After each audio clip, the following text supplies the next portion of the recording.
Matías, créeme que ya grabé 70 veces este video y estoy esperando que finalmente suene. Tengo la sensación, quiero creer, quiero confiar en que esta vez sucederá. Matías, decime una cosa, ¿te animás a escribir un poema narrativo? Necesito que escribas un poema narrativo. Tu escritura está pidiendo un poema narrativo. Cuando me refiero a un poema narrativo, me refiero a un poema que haga énfasis y ponga en primer plano una historia de ese submundo que está siempre insinuado y referido en tus poemas, pero que en tus poemas habituales aparece como disparador para una serie de reflexiones sobre uno mismo, sobre la necesidad de la relación con los otros, sobre el dolor, etc. En general en tus poemas hay un carácter un poquito estático que tiene que ver con que la reflexión no progresa de la misma manera que la narración. Me refiero a que tus poemas, al ser preferentemente reflexivos, lo que no tienen es una dinámica de progreso. Eso no es malo, pero el problema es que si uno hace una serie explotando siempre el recurso de, digamos, la sincronía de la reflexión, es probable que se vuelvan monótonos y te tomen la mano, digo, los lectores.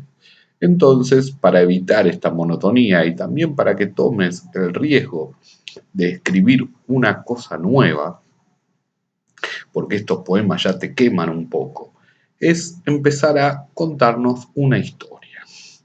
¿Qué quiero decir?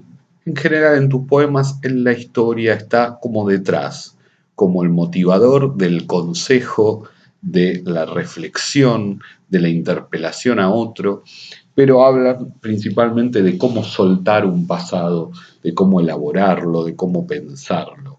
Bueno, yo no quiero eso, porque eso ya sé que lo haces muy bien y en un idioma prácticamente incomparable, digamos, ¿no? Muy rico, muy complejo, con muchos matices.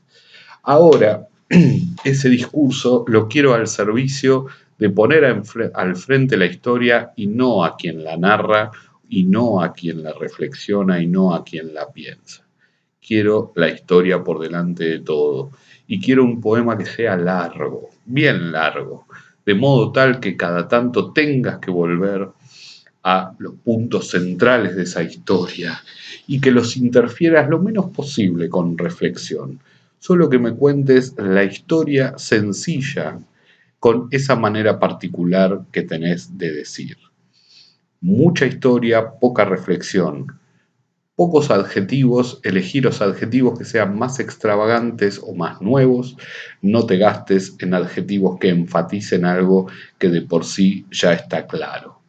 Trata de meterle todo, a abrir con una estrofa que presente una situación y a tratar de cerrar esa situación en la anteúltima o última estrofa. No nunca en el último verso, porque es medio una cagada y es una forma muy cliché de terminar el poema, pero sí tratar de que haya un progreso narrativo, para que nosotros también disfrutemos de eso que muchas veces nos privás, el morbo de lo que implica una vida marginal.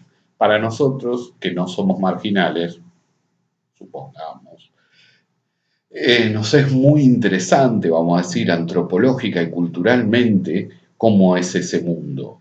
Si vos solo nos contás la parte de su impacto emocional o de su impacto vivencial, bueno, nos súper interesa, llegamos a ciertos niveles de intimidad y de complicidad con el yo lírico de los poemas, pero también nos quedamos con la sensación de gusto a poco porque la aventura nos importa y nos importa mucho.